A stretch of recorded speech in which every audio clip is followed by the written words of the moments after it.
La verdad me costó bastante armar esta presentación porque tengo muchas cosas para contar y poco tiempo. Así que tomé algunas decisiones pragmáticas, algunas cosas decidí no contarlas, algunas cosas decidí contarlas muy por arriba, como call to action, si es algo que les interesa, pueden hacerme preguntas o podemos hablarlo después mientras comemos algo. En definitiva, de lo que quiero charlarles es sobre un problema que empezamos a abordar hace poquito en Mercado Libre. Es un problema entre las preguntas y respuestas que se hacen en el sitio. Probablemente varios sepan que los compradores pueden hacer preguntas a los vendedores sobre cosas que generan dudas en las publicaciones. Sobre el stock, sobre compatibilidad, sobre tiempo de envío, etc. Y eso nos llevó a empezar a pensar que hace rato que no hacíamos nada en relación a las preguntas y nos dimos cuenta que había varias oportunidades alrededor de eso. Hoy no quiero ponerme, no estoy con el sombrero de producto, estoy con el sombrero de Machine Learning, así que voy a contarles solamente una oportunidad que detectamos y cómo fuimos trabajando alrededor de eso. Puntualmente lo que quiero contarles es esta problemática en donde queremos detectar cierto tipo de preguntas para ayudar a los vendedores grandes a responder más rápido, o responder mejor, o incluso automáticamente. Porque hay vendedores que reciben cientos de preguntas por día, 100, 200, 300 preguntas por día. Entonces básicamente si tuviera como que delinear de qué les voy a charlar, algo que quiero contarles es un poco los pasos que fui dando para abordar esta problemática. Es algo que todavía estoy trabajando, que no lo tengo cerrado, estoy presentándoles algo como work in progress. Algunos aprendizajes e intuiciones que me resultaron piolas o que me pareció como, che, qué interesante esto, que estaría bueno contarlo. Y algunos recursos que me resultaron útiles para mi proceso de aprendizaje, mi proceso de exploración. Cuestión: si queremos clasificar una pregunta, primero tenemos que poder representarla. Un texto tiene muchas palabras, la cantidad de palabras del texto varía de texto a texto, y Machine Learning no entiende cosas de tamaño variable, entiende cosas de tamaño fija. Necesitamos hacer un vector de tamaño fijo. Y para eso me subí a la ola que arrancó el año pasado de todo el Transfer Learning de NLP, y utilizando la librería de FastAI, agarré un dataset bastante grande de preguntas, unas 50 millones de preguntas, porque es lo máximo que puedo meter en RAM sin hackear demasiado, y entré en un modelo de lenguaje. Un modelo de lenguaje, en este caso esta no es una pregunta de Mercado Libre, diría, bueno, que le damos una oración y decimos, bueno, predecime qué es lo que sigue. En este caso, por ejemplo, el perro blanco, y que prediga corre, pero que no prediga vuela o que no prediga habla. Una vez que tenemos eso, podemos utilizar esta red recurrente para armar una representación de tamaño fijo. Y para eso lo que podemos hacer es tomar los estados ocultos que genera esta red recurrente y combinarlos de alguna forma.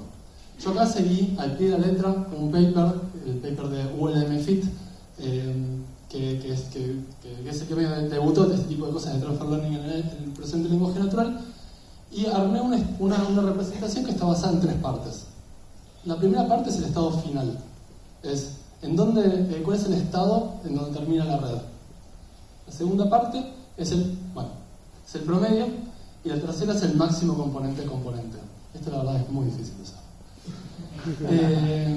Cuestión: el paper, si lo quieren leer, está ahí y dice exactamente lo que propone el paper. No me cuestioné si hay una forma mejor o peor de hacerlo, quería hacer una pasada, un end-to-end, y después vemos. Con eso tengo el perro blanco corre, o tengo el perro blanco corre por la pradera, y siempre me va a generar un vector de 1200 dimensiones. Entonces, todo muy lindo, súper teórico. Vamos a bajarlo un cachito a tierra y vamos a ver cuán bien anda. Yo tampoco fui muy riguroso, no tengo muchas métricas respecto a cuán bien anda, pero sí puedo agarrar una pregunta y ver cuáles son las preguntas parecidas. Entonces, por ejemplo, tengo esta pregunta y es: hola, ¿te interesa una notebook 2 en 1 con 9 de plata? Postas así la pregunta. Y la primera dice: ¿te interesa una netbook? Y dice, bueno, está bien, dice te interesa, obvio. Segunda, también te interesa. La tercera, también te interesa, pero la cuarta, está en negrita, dice, hola, ¿me aceptás un MSI GTX 960 impecable en casa más efectivo? Y las anteriores con un algoritmo basado en keywords las sacás. Esa, no. Dijimos, che, la verdad, muy bien. Otra, permutás, ¿qué te puede interesar? Y no, la primera es qué te puede servir, bueno, qué te puede. Y más abajo, ¿qué diferencia te parece? Y, no sé, me parece bastante loco, o sea, porque está hablando, bueno, qué diferencia de precio, te doy algo cambio, como que hay algo de contexto ahí. Yo lo infiero, la verdad no me puse a fijarme cuál era el contexto de la cosa, pero lo digo, la verdad, bastante bien esta representación. Y yo la voy a usar y voy a asumir que esta representación es buena y avanzar haciendo a partir de eso. Entonces, digamos que podemos agarrar, tipo out of the box, FastAI. FastAI, si no la conocen, se los recomiendo muchísimo. Es un curso y una librería.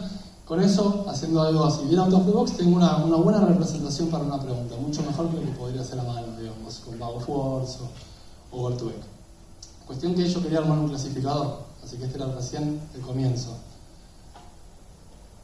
Entonces, vamos a bajar a un caso concreto.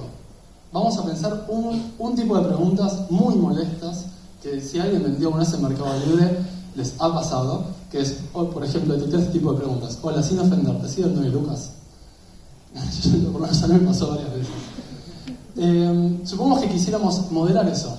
Quisiéramos dar una opción a los vendedores de decir, ¿sabes qué? Si hacen esa pregunta, yo no quiero bajar el precio. Entonces, quiero poder hacer un clasificador que me permita distinguir entre ese tipo de preguntas versus el resto. El gran problema es que no tengo un dataset de eso para entrenar. Tengo que hacer como una especie de bootstrapping. Entonces lo que se me ocurrió es hacer dos pasos. Fácilmente, es muy fácil esto, puedo encontrar reglas de alta precisión y bajo recall. ¿Qué quiere decir que una regla tenga alta precisión y bajo recall? Es una regla en donde si esa regla se dispara, estoy segurísimo que es una pregunta de esta, que alguien te quiere bajar el precio, te quiere hacer una permuta. Pero también puede pasar, y lo más probable es que no te enganche todos los ejemplos, te enganchar algunos. Y el problema entonces, ahora el desafío que quiero abordar con Machine Learning, es cómo hacer para subirle el recall, de forma controlada, sin que le pegue tanto la precision. La verdad que no sé si es la mejor forma de hacerlo, es la que se me ocurrió. Y seguí para adelante, a ver qué pasaba. Entonces, vamos a bajar un poco a tierra. ¿Qué reglas usé? Y esto es literalmente los ejemplos que usé. Preparando la charla me di cuenta de una forma que podríamos mejorar un poco, que no se las cuento. Los positivos van a ser preguntas que contengan estas palabras. Permutás, permuto, en parte de pago, permutar, te ofrezco, te sirve, te interesa. Puede estar bien, puede dar más, puede dar menos, se puede trabajar bastante en elegir mejor eso. Pero yo también tenía ganas de jugar un poco y decir, bueno, no voy a hacer mucho laburo acá, porque quiero que el laburo lo haga Machine Learning.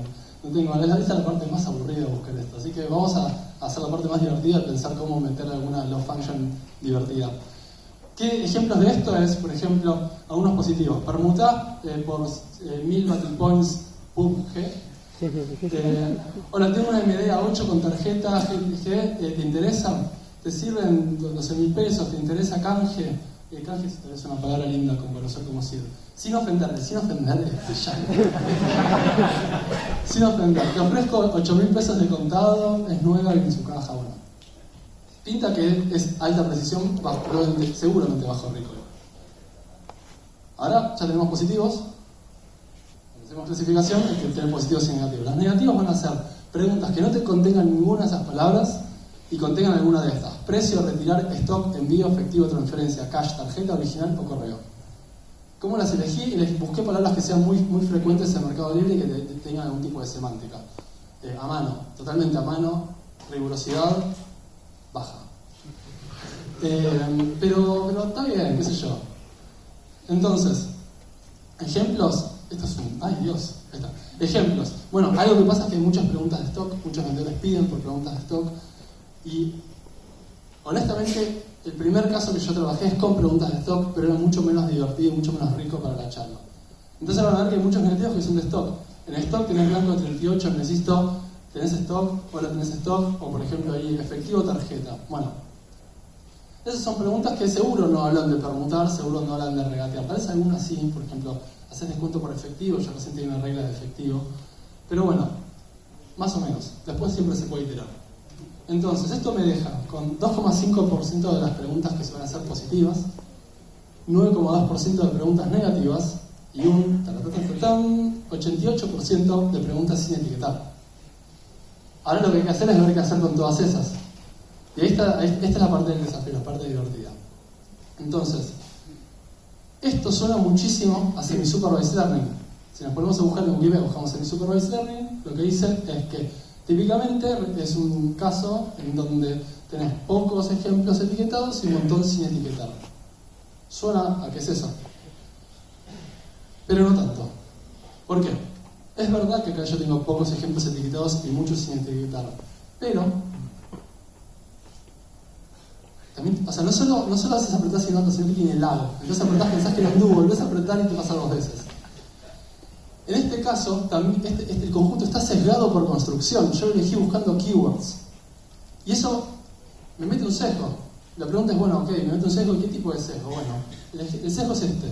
No voy a poder hacer ningún tipo de data-driven decision making, no voy a poder hacer hyperparameter tuning automático o hacer una métrica. ¿Por qué? Supongamos que hago un algoritmo, me anda bárbaro y me descubre esta pregunta, que no machea con ninguna de mis reglas. ¿En parte dinero o en parte por algo que te interese? Es una pregunta real que no machea con ninguna de las reglas. Yo digo, che, buenísimo, está andando bárbaro. Y lo que va a pasar es que mi dataset me va a decir, esto es un falso positivo. Y me lo va a penalizar. Porque justamente el dataset lo armé buscando keywords y esto no machea con mis keywords. Así que básicamente no puedo medir precision recall y estamos. Entonces eso le mete un desafío a este problema. Y yo tomé una decisión para seguir con este desafío, para avanzar con este path de acción. Y cuando me di cuenta, cuando me puse a pensar, bueno, cómo exponerlo, dije, voy a contar 3 alternativas que podríamos dar y después les cuento qué es lo que hice. Entonces, una alternativa es, me siento y agarro un sample de 1000 preguntas, las pongo en Google Docs y me pongo sí, no. No entreno con esas, las uso para medir. Entonces tengo un 2,5% de positivos con mi reglita, ponerle que hay el doble, ponerle que hay un 5%, en esas 1000 voy a tener 50. Así que va a estar también medio jugado, pero bueno, lo que tiene anotar el dataset es que va a tener un costo fijo por clasificador. Mañana cambio de clasificador y tengo que sentarme y volver a anotar el dataset. Y en el estadio en el que estamos en el desarrollo de este proyecto todavía no tenemos mucha certeza sobre qué es lo que vamos a construir. Entonces, me genera un costo fijo y que además posiblemente tenga que cambiarlo en el futuro. Entonces algo que dije, tal vez no.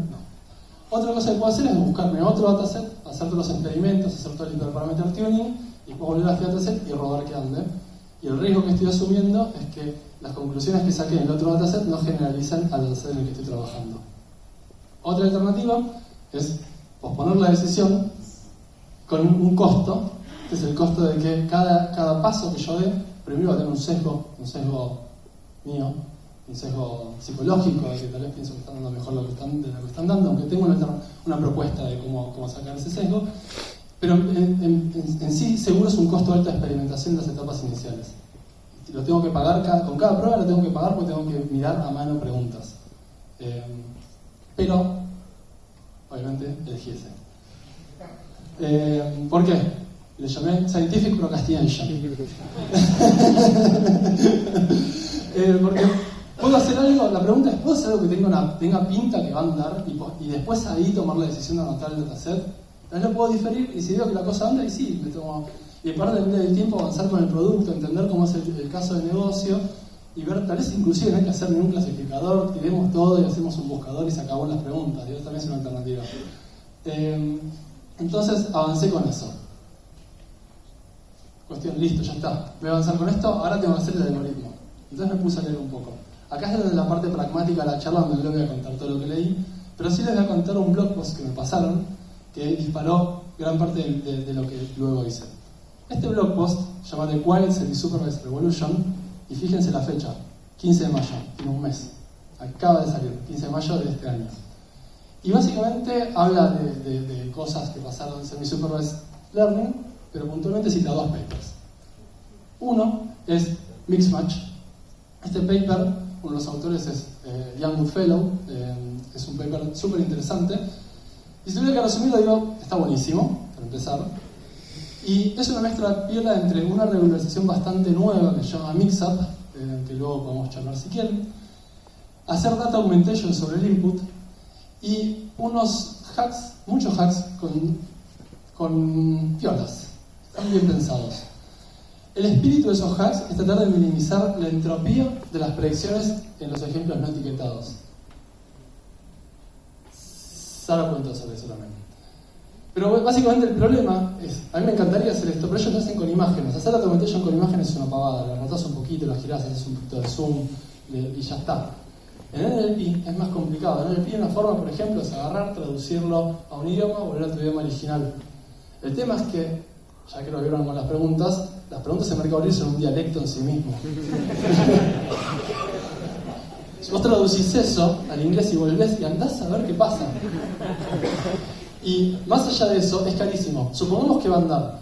Estoy haciendo un prototipo. El costo de ponerme a agarrar, traducir eso y volver es altísimo. Entonces, no voy a hacer eso. El otro paper se llama Unsupervised Data Documentation.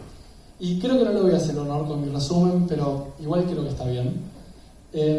Si tuviera que resumirlo, lo que tiene es algo re interesante. También hace Data Documentation, lo dice en el título. Y tiene una regularización que me encanta, que también la usa el paper de Mixmatch, que se llama Consistency Loss.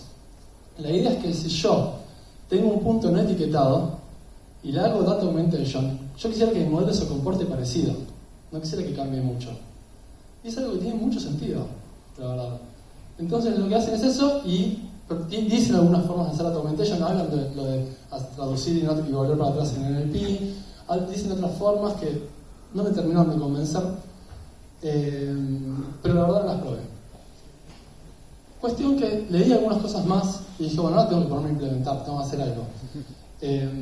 Entonces dije, bueno, ¿qué vamos a hacer? Voy a hacer un collage de todo esto. Voy a hacer algo mío y de paso aprendemos un poco y bueno, nada. Entonces, para los ejemplos que les voy a contar, sí, se ve. Los ejemplos que les voy a contar, generé esta data sintética. Esto es algo que lo hice pensando en la charla y después me di cuenta que aprendí un montón haciendo esto.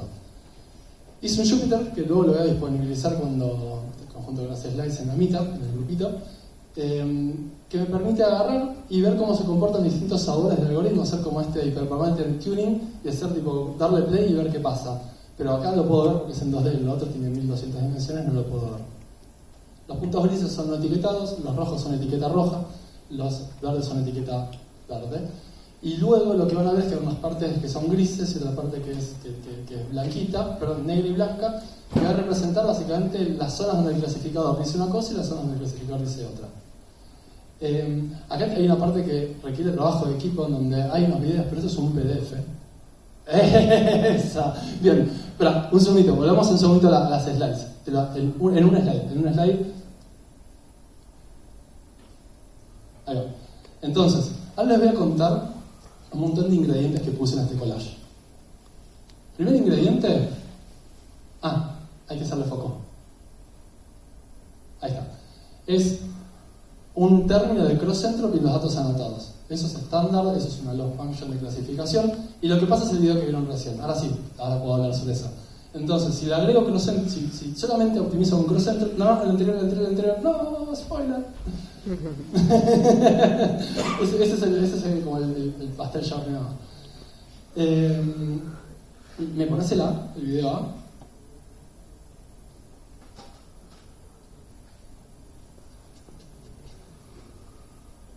Bueno, básicamente si hacemos cross entropy lo que va a pasar es que va a distinguir los verdes que están acá y algunos verdecitos. No sé si vieron que había verdes ahí arriba, había 3 verdes que los puse justamente para poder hacer pruebitas. Y los rojos, y no le importan los no etiquetados. Y algo que es, creo que de todos los ingredientes que puse, creo que lo más interesante es, yo tengo una buena representación y mi decision boundary está cortando el medio de una nube, una nubecita toda densa, toda allí, toda condensada. Suena que hay algo que está mal. Esa es como creo que el takeaway de la intuición. Eso está mal porque nosotros ahí lo vemos y vemos que está partiendo del medio de una nubecita, y esa nubecita, si vimos que los similares, en general cuando buscamos similares, son todos de lo mismo, está partiendo diciendo estos son del clase A, estos son de clase B, pero hablan de lo mismo. Ahora sí, volvamos a las slides. Entonces, ahora les voy a contar regularizaciones y cosas que podemos hacer para que eso que vimos recién sea una mala solución. Entonces, Una cosa que utilicé, en donde no estoy muy conforme con la implementación, pero la voy a contar igual, que es algo que lo tomé casi literal del paper, es usar mean square error para los datos no anotados. Te dirán, no están anotados, mean square error, ¿sobre qué? La idea es hacer algo que tiene como sabrosito a expectation maximization. Uy, no estaría andando, ahí va. Y ¿por qué? Digo, es como, se supone que es mala palabra usar mean square error en clasificación. Lo que tiene es que mean square error, si le pifias garrafalmente, te suma 1. Cross entropy te suma más que 1. Y entonces, como estas redes van a ser sintéticas, pues yo voy a entrenar, taguear y reentrenar, no quiero que se vuelva loco el clasificador para fitearme algo que tagueó. Entonces usamos mean square error. Esto lo tomé muy literal del paper de Mixmatch, pero hay algo en eso que no me termina de convencer. Creo que ahora cuando le sumamos los ingredientes, creo que empieza a tomar más color. Esto solo así no sirve. Y esto de sintética tiene que ver con expectation maximization. Después puedo hacer un poquito de zoom in si quieren sobre esto. Cuestión. Acá hay la parte de prediction entropy.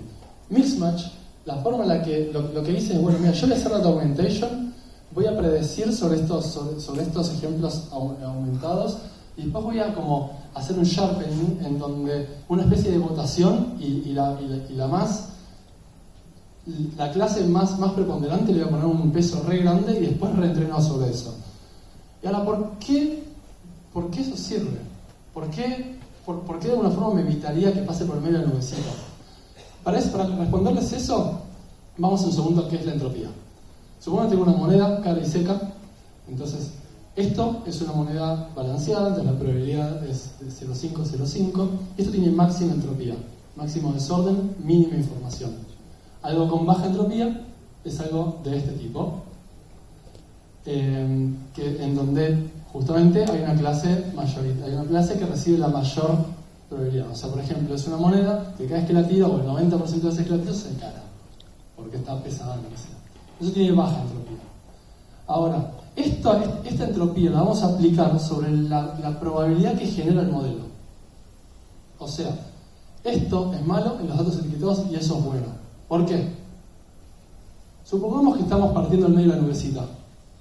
Estamos partiendo al medio de la nubecita, entonces al partir al medio de la nubecita, esta parte está seguro que es de 0 el modelo, y esta parte el modelo está seguro que es 1. Y en el medio hay una franja en donde está haciendo la transición de 0 a 1. En esa transición, todos esos ejemplos, esas pelotitas que no son ni verdes ni rojas, sino que son medio naranjitas, tienen probabilidad 0,4, 0,5, 0,6. Entonces yo lo que digo es, si mi representación es buena, quiero que pase poco eso con los ejemplos no anotados. Quiero que haya pocos ejemplos no anotados que tengan probabilidad 0,5. Entonces, ante dos soluciones que me separan bien, igualmente bien los ejemplos anotados, prefiero aquella que no corta el medio de la nubecita. Entonces, una solución a eso termina siendo esto. Ahí hay muchos menos ejemplos no anotados que están en el decision boundary, que están ahí pasando entre 0 y 5.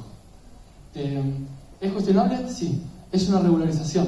Las regularizaciones siempre lo que están exhibiendo es una creencia que uno tiene a priori sobre cómo se ve una buena solución. Cuando hacemos L2 regularization, lo que decimos es, prefiero algo que tenga coeficientes más chiquitos, porque algo con coeficientes más chiquitos va a moverse menos ante un vecindario. Esto es algo similar, pero ante ejemplos en el contexto de semi-supervisado. Yo creo que esto es lo que más aprendí, de todo lo que hice, lo que más aprendí es esto. Ahora, ¿por qué es un collage? Porque ninguno de los papers agregó una loss de entropía en las no regularizaciones de forma explícita. Yo lo agregué porque era más fácil de implementar. Y bueno, no sé, anduvo. Ahora vemos. Ahora, otra cosa es, Data Augmentation. Data Augmentation en NLP es re difícil, y más en este dialecto de preguntas. Ahora, algo que podemos hacer es decir, bueno, yo tengo una pregunta, le calculo el embedding y le puedo sumar una normal 0 sigma cuadrado. Eso suena bastante a Data Augmentation. Entonces, la forma en que lo implementé es hacer estas pequeñas perturbaciones semánticas, en donde me muevo un poquito en el espacio, y agrego, yo tengo un punto x y voy a agregar otro punto más, que sea x más normal 0 sigma cuadrado y. Esto lo que tiene también es algún cierto sabor a consistency loss, porque yo voy a tener este punto y este punto de mi loss function. Entonces tiene que pasar que ante pequeñas perturbaciones del input, el output no tiene que cambiar. Pero es otra forma de hacer este consistency loss. De nuevo, que me resultó más fácil de implementar, pero tiene como un sabor a eso. Y por otro lado, y esto todavía lo tengo como una interpretación work in progress, la otra la tengo más acabada, pero esta, work in progress, debería alejar a los datos no etiquetados del decision boundary. Pues si tengo un punto que está muy cerca del decision boundary, al agregarle esta normal, va a cambiar el i. Entonces,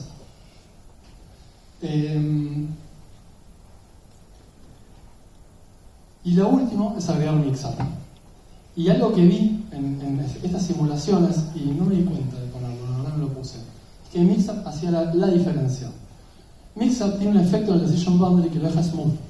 Le obliga a que sea smooth, por esta restricción de que básicamente mixup lo que hace es elijo 2 puntos de mi dataset y hago un promedio pesado tomo un número al azar entre 0 y 1, hago un promedio pesado entre esos 2 números y un promedio pesado entre los labels. Entonces el promedio pesado entre los 2 vectores tiene que darme el promedio pesado entre los labels. Al principio es una locura.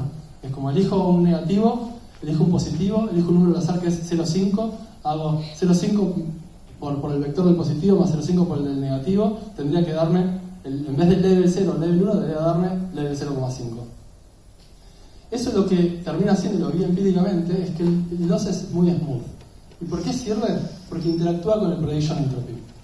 Una forma en la que el modelo nos podría ganar, y yo veía que realmente me cambiaba cuando hacía los experimentos, es que si yo regularizo con el prediction entropy, una solución a ese problema es que el decision boundary sea super sharp, que pase de 0 a 1, que no haya una zona de transición, y que el decision boundary esquive los ejemplos no etiquetados, y nada más. Entonces, minimizás la entropía, pero no esquivaste la nubecita, la partiste al medio de todas formas. Ahora, si yo lo obligo con mixup a que el decision boundary sea smooth, esa solución no es posible. Entonces, la única solución es esquivar la nubecita. Me encanta decir esquivar la nubecita. Entonces, no. Acá viene el segundo video, que bueno, spoiler, que en 2D se ve muy lindo.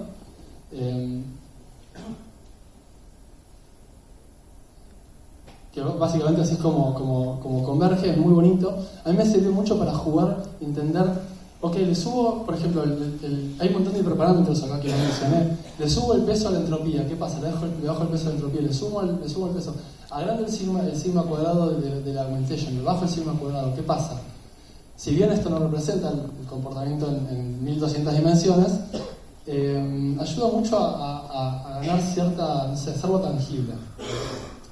Volvamos. Y hay que hacer clic, ahí está. Entonces, la pregunta es, ¿hiciste relation testing? Porque la verdad hay encontré un montón de cosas. Y la verdad, tal vez lo importante es solamente la entropía y el resto es cosas que metí porque suenan lindo. Y la verdad es que no hice relation testing, no todavía. Lo voy a hacer. Voy a sacar uno por uno y hacer este experimento con otro dataset. Creo que sí, esa es una conclusión que puedo llevar de un dataset a otro. Voy a otro dataset donde sí tengo el 100% de las respuestas, tengo un test set no sesgado, puedo probar de sacar, meter, de agrandar un poco el sigma cuadrado. Yo no creo que pueda ahí sacar los hiperparámetros óptimos para el otro problema, pero sí me va a dar una idea de, ¿vale la pena agregar el mix-up o no? ¿Vale la pena agregar esto o no? Después, ahora, ¿cómo anduvo? Porque hasta ahora me olvidé de las preguntas y me quedé con 2D. Algo que en este ejemplo de permutar, de cambiar, pasamos del 2,5% de preguntas positivas a 6,2%. Es un montón. Hay un montón más. Ahora, podría haber bajado la precisión del 100% a 50% y la verdad que no ganamos nada. Entonces algo que hice fue, ahí sí, elijo 50, sin el azar, los miro y digo, ¿es fruta o no es fruta? Como vamos a verlo nosotros. Y esto literalmente no hice cherry picking, hice un sample y lo puse. No tricks. Y encuentro cosas muy buenas. Las que marqué con negrita son las que no son obvias. Las otras son medio obvias. Y todas estas ninguna machea con la regla. Porque si machean con la regla, me estoy como pisando en la cola. Hay un link, aprende a detectar links, lo cual es obvio, pero aprende a detectar links. Claro, ¿quién hace una pregunta con un link de Mercado Libre? Más una Gibson Les Paul Gold Top Tribute 50-2011. Después, si me bajas un poquito te pago en efectivo si te sirve, gracias. Hola, fíjate si me podés tomar alguno de mis bajos. No llego a más, y aparte fíjense cómo está escrito esto. Si querés nos encontramos así en la comisión. Ese es border. Yo creo que eso es más un falso positivo que otra cosa, y a mí me parece tipo brillante, porque tiene que ver con esto, tiene que ver con, mirá, el vendedor puso esto a este precio, estas son no está permutando, lo está vendiendo, ya está. Así que como que se la perdona un poco, como decía Gabe. En este caso debería haber una diferencia de dinero a mi favor debido al valor de la PC. Eso es impresionante. Creo que había una más que estaba buenísimo. No. Y después también hay algunas que no están tan bien. Ahí cambia porque yo toqué. No, es el negrito solamente. Había tocado un poco, sí, el ID y me quedó uno sin tocar el ID, se fijan. Pero bueno, después le voy a hacer el pedido. Acá, por ejemplo, hola, cambio pancartas es plus más colocación hacen. Es tipo, entiendo por qué se equivocó. Cambio, podría pensar que es como permuta, pero esa es otra cosa. Está pidiendo si hacen un servicio que es de cambio de algo. Y hola, le paso el link al terreno y coordinamos para ver el órgano. Ese, claramente no, y aparte, ¿de qué está hablando? No lo sé, y por eso dije, tomé un sample y lo puse. No hice ningún tipo de cuestión. ¿Qué me imagino haciendo después? Primero, quisiera poner esto en producción. Ya tenemos una API puesta, la usé para stock, pero stock era mucho menos rico para... No había estos ejemplos tan divertidos. Quiero evaluar bien el modelo, quiero hacer evaluation studies, quiero hacer una implementación un poco alternativa de la L2 más Data Augmentation. Hay algunas cosas que no me cierran, que después podemos charlar o me pueden preguntar ahora. Y quiero publicar un post, digo, para mover un poco al espero. En resumen, ¿qué les quería? Cuando arranqué la charla les quería contar los pasos que fui dando, y una cosa que tal vez estaría bueno que se lleven es como que hay trade-offs por todos lados. Hay cosas que podría haber decidido que tal vez son más correctas metodológicamente, pero donde estoy incurriendo en un costo, y tal vez no quiero incurrir en ese costo, y asumo el riesgo de ser menos riguroso. Y creo que eso es algo que está bueno tener y decir, lo asumo conscientemente y decido ir por ese lado. Después, algunos aprendizajes e intuiciones piolas. Me parece que el consistency loss es algo súper interesante. Me parece que hacer data augmentation en embedding space me parece también que es como piola. Entropy regularization a mí me voló la cabeza cuando leí el concepto en el paper de Mixmatch. Y después algunos recursos que me resultaron útiles. Esto de hacer animaciones en Jupyter en 2D me pareció fantástico. Me la pasé mirando cómo convergía, cómo cambiaba, cómo impacta el learning rate. Esto está lleno de mínimos locales. Haces un learning rate muy chiquito y se te queda tipo, y no pasa la cosa. Le pones un learning rate grande y va. Y terminé teniendo que usar learning rates mucho más grandes de lo que hubiera hecho a priori, incluso con las metodologías estándar para elegir learning rate. Cuestión, obviamente, we are hiring. Meli das vuelta una piedra y hay un problema de machine learning interesante. Si les interesa, tienen ganas, me escriben, y si no, también. Y bueno, eso es todo lo que tenía para contarles.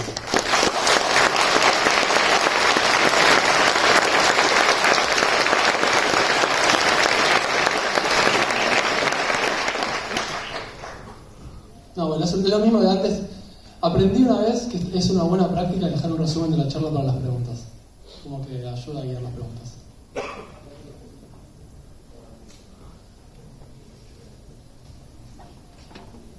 A las 9 nos desalojan, así que hagamos unas 3-4 preguntas rápidas y después pueden seguir charlando.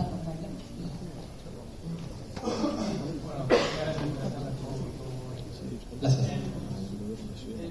Me queda una duda con la Mixup, ¿es una forma de data augmentation o es algo más? No, yo creo, justo medio que conté un poco de todo, no.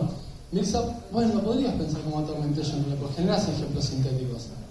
Como tenés un ejemplo positivo, un ejemplo negativo, y generas un nuevo ejemplo que es un promedio pesado entre los dos. Y lo agregás para entrenar el modelo. Sí. En FastAI, de hecho, la forma de implementarlo es con un callback, que antes vos tenés un mini batch, y antes de pasar el mini batch a tu modelo, toqueteas el mini batch haciendo un promedio pesado dentro del mini batch, es medio como un hack, pero como está el nodo aleatorio, medio que podrías, no afecta tanto, y después se lo hace el modelo.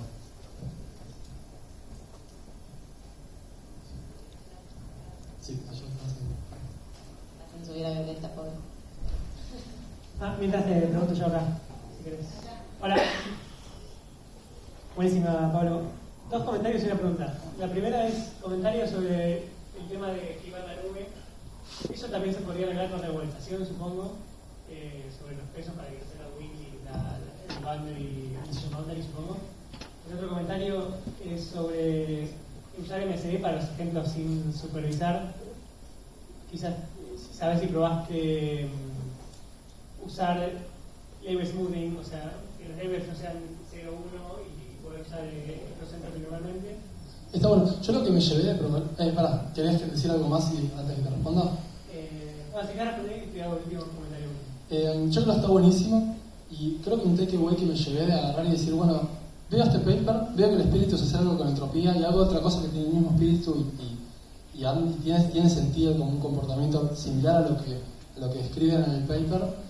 Yo creo que lo que está diciendo es buenísimo, es una alternativa que cumple el mismo propósito. Después, si lo medimos, tal vez una es mejor que la otra, pero como no lo medí, o sea, no lo probé, lo de label smoothing, creo que es un buen punto. Y en este caso lo que hice fue hacer literalmente lo mismo que hacen los de Mixmatch. Y la última duda, más ya pensando en el producto de preguntas de Mary, es que siento que hay una parte importante que se fue afuera, que son las respuestas que dan los vendedores, pero que sería un dato crítico para poder clasificar. Está bueno lo que decís. De hecho, algo una cosa que decidí no hacer, pero que lo tengo en el tintero, es muchas veces los vendedores tienen respuestas tipo templatizadas y entonces puedes decir 2 preguntas son iguales si tienen la misma respuesta. Pero me parece, cuando dije, bueno, ¿puedo hacer eso? ¿O puedo agarrar usar WebMFit out of the box y ya tengo una buena representación? Y terminé yendo por eso. Pero es un re buen punto ese, sí. Sí, dos cositas. El data augmentation hiciste con un variation de autoencoder o con algo similar, por un lado, y la segunda es si en el caso de la data sintética había 3 clusters bastante separados, ¿cómo lidiarías cuando tenés un solo cluster donde todo es muy denso y el likelihood de las dos clases es muy similar y la probabilidad no te ayuda ahí? Está bueno lo que decís. Yo acá lo que estoy asumiendo es, primero, te digo lo del data augmentation. El data augmentation lo que hice es, agarro mi data point y antes de mandarlo a entrenar, le sumo una normal 0 sigma cuadrado. Y lo agrego, o sea, tengo el data point original, va a ser el data point con el 0 sigma cuadrado. El sigma lo elegí de la siguiente forma. Me fijé, agarré un montón de ejemplos, busqué los vecinos más cercanos, me fijé la distancia que había de Euclidia y me fijé qué sigma cuadrado tengo que tener para que la distancia media de ese vector se parezca a algo que esté cerca de los vecinos más parecidos, o sea, dentro del top 10. Entonces dije, bueno, elijo este sigma porque empíricamente la norma de ese vector es parecida a la norma de los vectores que están dentro del vecindario de los más cercanos. Y después lo otro es, yo tengo una hipótesis fuerte que no validé, que es que el espacio es suficientemente bueno como para que las clases que yo estoy buscando estén separadas, no estén juntitas. Si eso no pasa, básicamente lo que hice no va a andar. Una pregunta. Como vos dijiste acá, buenas noches, a 2 preguntas iguales, 2 respuestas iguales. ¿Utilizaste en el caso, en ese tipo de casos, la fórmula del principio de inducción completa? ¿Qué álgebra? ¿Podrías? No terminé de entender la pregunta. Como vos mencionaste, 2 preguntas iguales, 2 respuestas iguales. Mi consulta es, para ese tipo de casos, ¿utilizaste la fórmula algebraica del principio de inducción completa? Lo que pasa es que no se me ocurre.